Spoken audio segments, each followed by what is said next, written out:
안녕하세요. 성산 개미TV입니다. 자, 1월 25일 시장이 이렇게 마감되었습니다.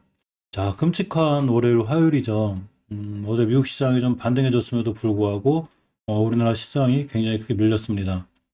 코스피 시장이 거의 2.56% 밀렸고 코스닥 시장도 2.84%, 장중 3% 이하까지 밀리는 굉장히 좀 위험한 상까지 왔다 갔는데 전체적으로 지금 세계 증시라든가 흐름이 별로 좋지 않죠.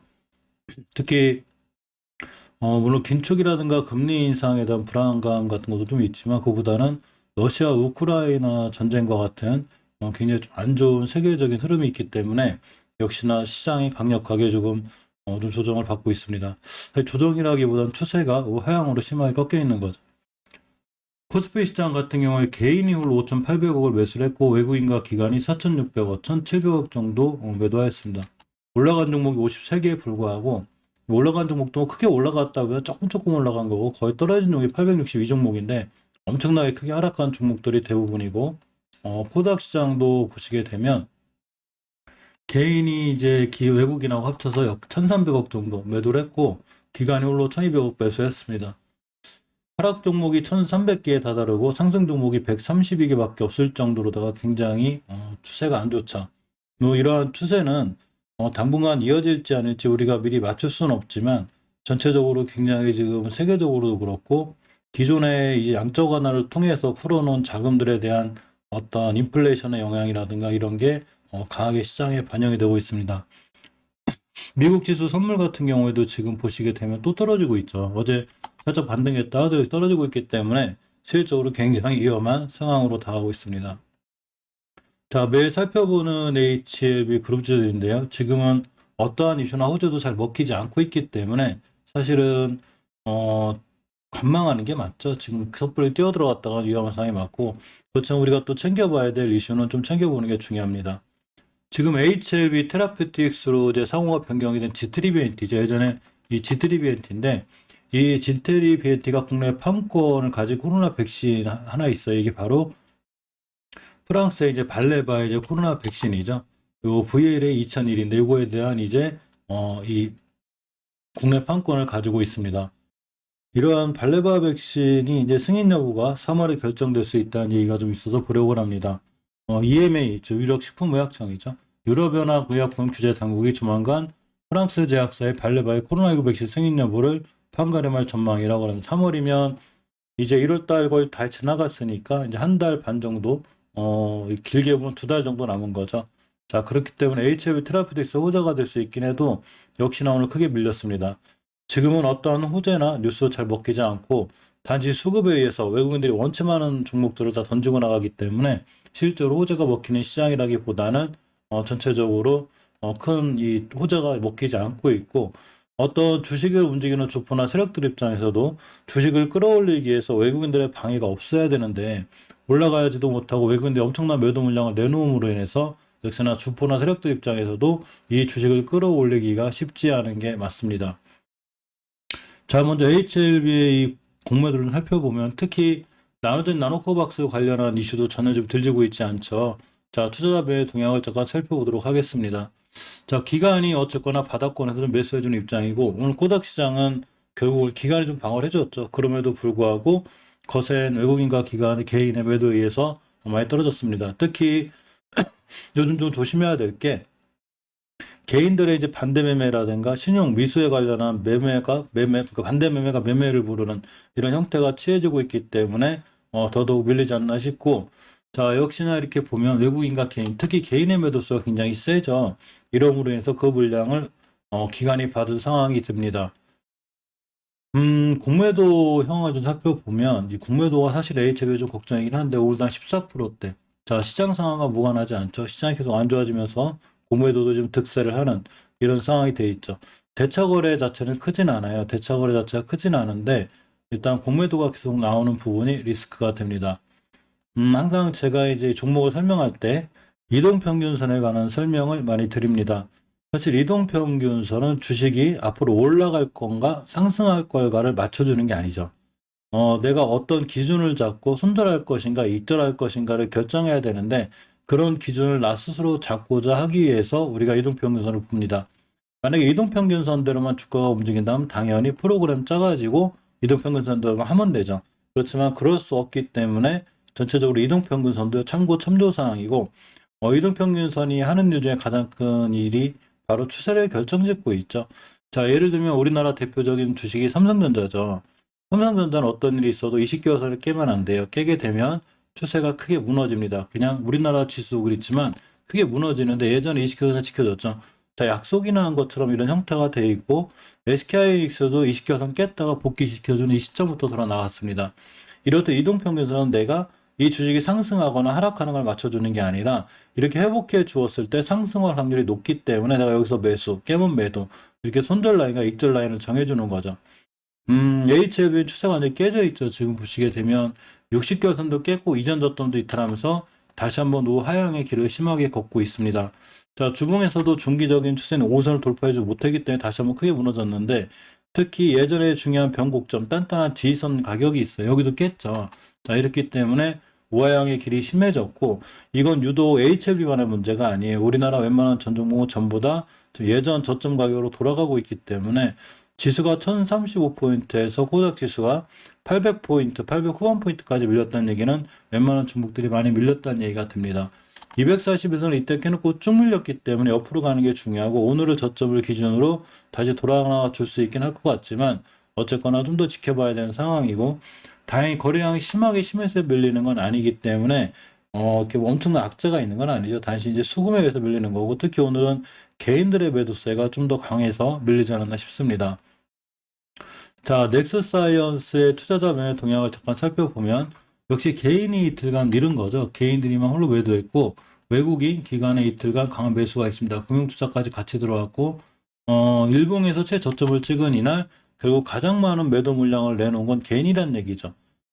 월봉에서 보면 20개월선을 강하게 이탈했기 때문에 역시나 추세나 깨졌어요. 이제 드디어 깨졌는데 월 말 전에 돌려놓을 수도 있고 여러 가지 상황이 존재하는 거죠. 그래서 주식은 내가 매매 포지션을 정하는 게 중요해요. 내가 어떠한 매매 포지션을 정할 때 나는 이 종목을 장기적으로 끌고 가겠다. 그러면 당연히 저점마다 매달 월급 타서 적립식으로 다 붙는 게 제일 좋고, 단기나 수익일 같은 경우에는 손절할 자리 딱딱 손절해 주고 나중에 추세 전환하거나 돌아 나갈 때 매수해 주는 게 좋겠죠. 이렇게 하는 가장 큰 기준을 잡아주는 게 바로 이동평균선이죠. 물론 이틀 동안 외국인이나 기관이 매수했기 때문에 바로 돌아 나갈 수도 있겠지만 그렇게 되기보다는 돌파 안착 또 이런 과정을 거치겠죠. 특히 240일선을 깨놓았기 때문에 옆으로 많이 밀려서 옆으로 갈 수 있는 기간 조정의 시간이 있을 수는 있어요.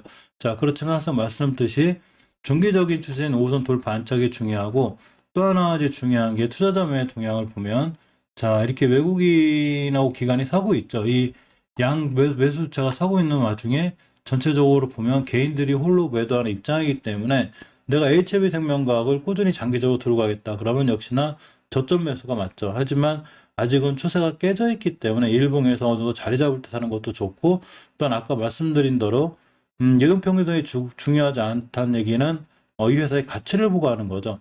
따라서 이 회사의 가치를 볼 때 가장 중요한 거는 과연 현재 주가의 위치가 어딨냐는 얘기예요. 현재 주가의 위치를 볼 때는 우리가 보통 월봉 기준으로 보는데 이런 게 높은 데서 사면 안 되겠죠. 자, 지금은 저점인 게 맞아요. 그렇지만 더 밀릴 수도 있고 떨어질 수도 있고, 그걸 미리 맞출 수 있는 사람 없겠죠. 따라서 내가 HLB생명과학을 믿고 투자하겠다. 그럼 한 번에 몰빵하기보다는 저점마다 매수하는 거죠. 이번 달 여기, 다음 달 여기, 그 다음 달 여기.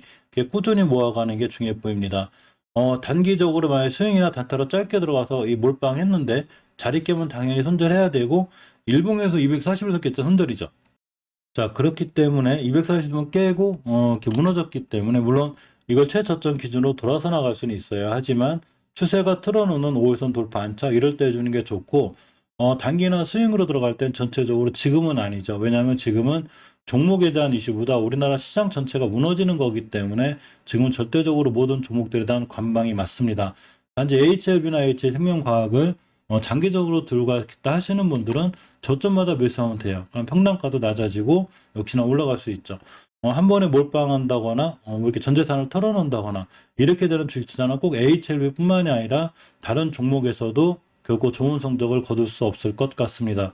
따라서 HLB나 HL생명과학뿐만이 아니라 지금 많은 종목들이 무너지고 있기 때문에 매일 이러한 영상을 찍는 이유는 단기나 단타 수행하시는 분들 계실 테고 장기적으로 투자하시는 분들 계시겠지만 투자가 깨졌을 때 이거를 물론 월 말상 회복해 줄 수는 있어요. 이게 제일 좋은데 내일이라도 만약에 외국인과 기관들이 돌아오고 그러고 HLB 같은 경우에 특히 지금 매수세가 있으니까 돌려놓을 수 있기 때문에 겁내지 말고 HLB 생명과를 꾸준히 모아가는 게 중요하겠죠. 하지만 단타 단기 스윙은 꼭 HLB 생명과학이 아니더라도 우리나라 전체 시장이 안 좋기 때문에 어떤 종목이든 조심스럽게 들어가야 되는 게 맞습니다. HLB의 공모도를, HLB 생명과학의 공모도를 잠깐 살펴보면 아직 크진 않아요. 이제 0.53%, 1.63% 외국인 기관이 들어오다 보니까 공모도 부분이 심하게 나타나지 않는 걸 볼 수 있습니다. 자, 넥서사이언스가 241선을 강하게 이탈하고 있고 역시 월봉에서도 투자가 깨졌죠. 주봉에서도 깨졌고 이전 저점 기준으로 15,000원대를 기준으로 돌려놔야 되고요. 못 돌려놓으면 더 크게 무너질 수 있습니다. 주식 객관적으로 보는 게 좋죠. 자, 투자자의 동향을 보면 여기 저점에 3거래일간 매수하고 역시 개인이 홀로 매도하고 있는데 전체적으로 현재 주가 가치를 말해주는 월봉에서 보면 낮지 않아요. 많이 올라갔다 지금 떨어지는 거라 이 저점 깨면 20개선까지 밀릴 수 있고 하방으로 열려있기 때문에 조심스러운 대응이 필요해 보입니다.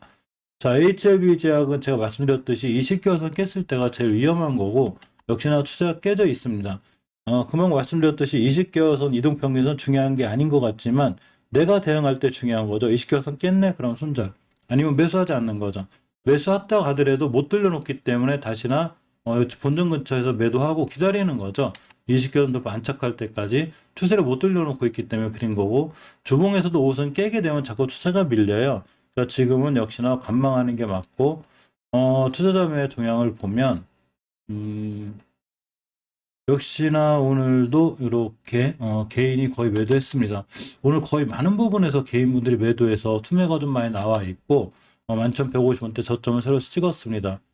HLB 테라퓨틱스 같은 경우에 금방 발레마 같은 호재가 있는데도 못 올라가죠. 이거 시장 상황 때문에 그래요. 자, 주봉에서도 추세는 깨져 있고 자, 일봉에서도 이전 저점까지 심하게 밀려 있습니다. 오늘 외국인이 매수했고 역시 개인이 많이 매도했죠. 전체적으로 개인이 홀로 강하게 매도한 상황이고 노터스 같은 종목들도 역시 장기적인 추세를 깨는 20개선 밑에 있기 때문에 조심해야 되고 주봉에서도 20선 밑에 있습니다. 자, 일봉에서도 보게 되면 역시 아직은 240은 깼기 때문에 더 깨질 수 있어요. 따라 조심스럽게 대응해야 되고 너무 고점에 쫓아가 사신 분들은 이 매매 습관 때문에 그린 거니까 이러한 저점에 산다 하더라도 기준선을 갖는 거죠. 240은 매수, 깼네 바로 손절. 관망하고 있어야죠. 시장 상황을 봐야 되니까 이렇게 투자하는 방법이 맞고 만약에 장기적으로 내가 이 종목을 들고 가겠다 하더라도 결국은 월봉에서 너무 높은 데가 아닌 낮은 데 들어가는 게 좋아요. 지금 낮은지 높은지 모르겠다면 20개선 깼을 때는 굉장히 위험하니까 20개선 깼을 때는 항상 조심하고 유념하는 게 맞습니다.